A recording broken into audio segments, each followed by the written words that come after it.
For the last year, my life has been all about two things: deep diving into British content and boxing.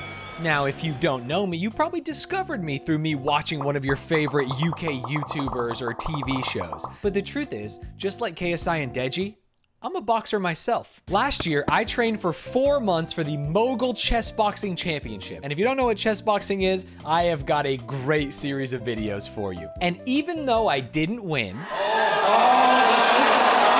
I swear on my life I was winning, both in chess and in boxing. It's insane. I took his queen, I got a standing gate count on it. I had a great time and learned a ton about amateur boxing. So when I found out a few of the faces I was becoming more familiar with were fighting, I knew I had to learn more. And when I dove in a little deeper, I found out that they were fighting real fighters now. These influencers were going up against boxers and not people who got bullied in school for making Minecraft videos. There's no way this can be real, right? Like, it has to be rigged. They're influencers. Hey, Stans from the future here, and I know some of you are asking, hey, what about the elbow? Are we gonna talk about that when we're talking about fake influencer boxing? I promise we will address it later in this video, but I also already made a great video, a little more drama style, live updates, and it's on my channel now. It's doing great, but I think this video that you're watching is even better. So if you like this video, if you like all the hard work that went into it, maybe subscribe, like, comment, let me know. Let's get back into the video. So I'm going to be watching every fight on the KSI Fournier card, and I'm going to be giving it what we call a sus rating to see what was really going on. Starting with... Now, KSI and Fournier wasn't the only big age gap, but we'll talk about them later. Let's start off with Thresh versus Keiki, young versus old, TikTok versus MySpace. Now, Thresh, full of energy, came out looking like they had never been punched in the face a single time in their life. And after this fight, I can say that's untrue, because she got punched in the face 100 times. This fight was a bit brutal, but she kept getting back up. It was a good fight, and after watching it, using my boxing brain, definitely nothing sus going on, right? This was like a classic boxing match. Walkouts are an institution in boxing, an opportunity for you to show off a little bit, intimidate your opponent, get the crowd cheering your name. For example, when I had my match, I had a whole diss track written about how much better I was at boxing, about how much better I was at chess. And if you forget the actual event itself and look at the diss track, my left hook bring all the boys to the yard, and the best of the undercards got it was flames. It's wild that some people even go crazier than that. So when the walkouts started at this event, I was excited for something bizarre, something crazy, something that was gonna set the tone for the night that we were about to have. It was a little tough to watch the more bootylicious walkouts with my mom in the chat. And honestly, as bad as some of these walkouts were, unfortunately, some of the fights were worse. I was so excited for Salt Papi versus Anthony Taylor. Salt Papi, a legend in influencer boxing, counter-punching superhero, knockouts in most of his fights, walks out, slices his neck, says, "I'm here for fucking blood," and gets trounced in his fight. Doesn't really do anything. Anthony Taylor had a very specific game plan that he enacted in a very specific way. Lunging, long rights, get back immediately, utilize your footwork, be faster than him.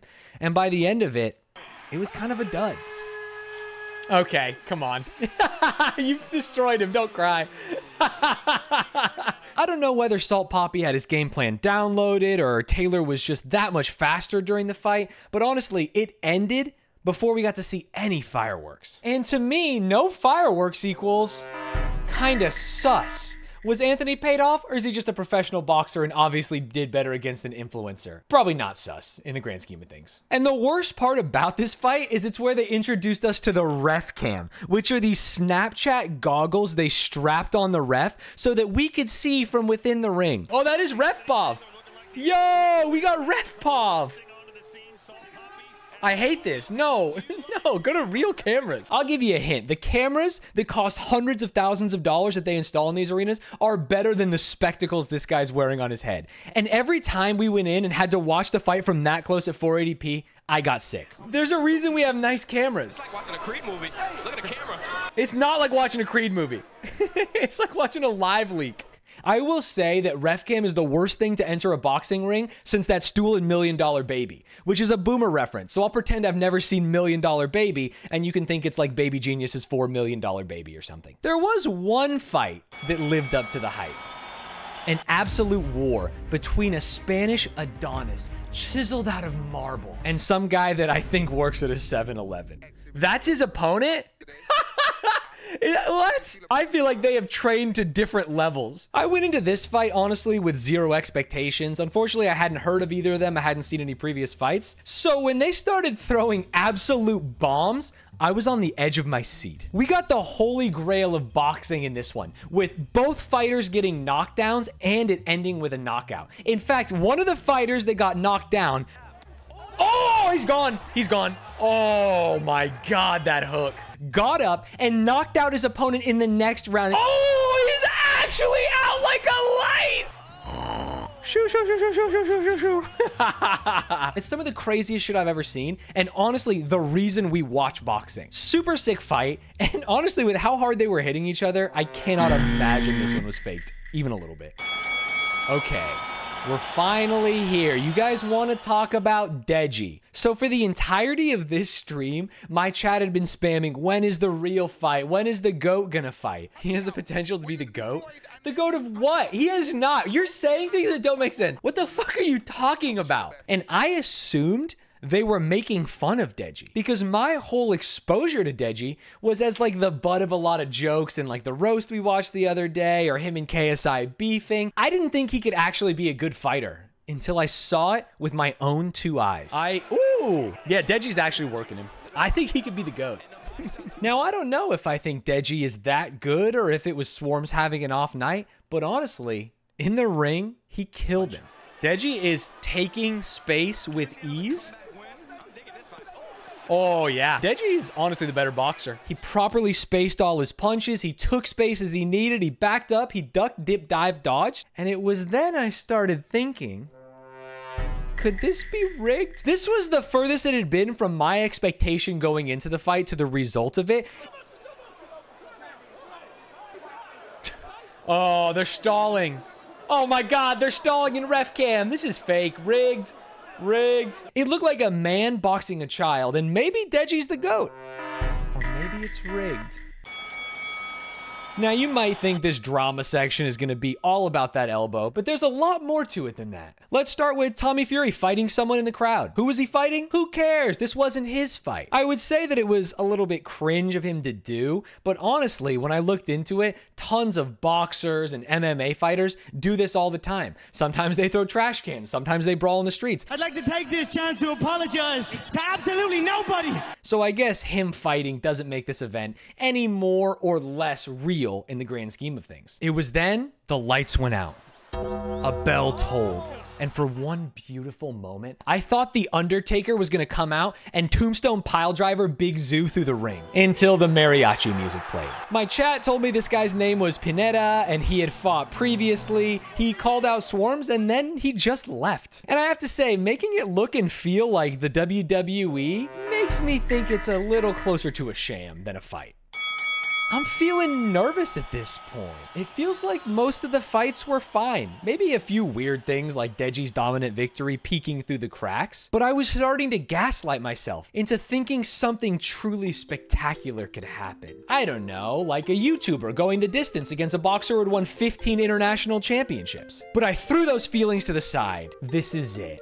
KSI versus Joe Fournier. An opportunity for my boy to use all of his knowledge, strength, and integrity to win a match from a guy who looks like a divorced dad who forgot to pick up his daughter from school and doesn't know how to tell his ex-wife. And it started with an explosion. A stare down that would intimidate even the most veteran boxer. What are you doing down there, little bro? What the hell? The bell rings and away we go. Now, KSI is obviously younger, more nimble, faster, but one thing specifically jumped out at me. As a boxer, I start to recognize patterns, and KSI kept throwing this overhand right again and again and again, even though it was nowhere near Joe Fournier. KSI actually, he's like trying to throw the Anthony overhand, but he just looks crazy. Also, the hands below his waist feels brazen. But honestly, it didn't even matter what punches KSI was throwing, or the fact that he kept his hands down by his waist and didn't guard anything, because Joe just wasn't boxing. Fournier hasn't done anything though. Right, so we're talking a little bit of shit when Fournier has done absolutely nothing. Round 1 to KSI, and so far it seems like a fight that Fournier was paid to lose. Round 2 starts and it's more the same. KSI is completely controlling the pace of the boxing match, but I can't get over the fact that he keeps throwing this overhand right. It doesn't seem like it has a snowball's chance in hell of hitting him, and it's gonna tire out KSI in the long run. That overhand sucks ass. Watch him get knocked out with that overhand and I'm gonna look like a fucking fool. But it... Imagine? Oh, he's down. Oh, it's over. It's actually over in round 2. Wait a minute. It seems like Fournier went down a little too easy there. Let me see the replay and... What? My God, that's a whole ass elbow. Oh, dude, DQ. What the fuck? Oh, that fucking is lame. He caught him with an elbow. And yet, how'd they announce the winner? The winner by knockout victory, still undefeated, KSI.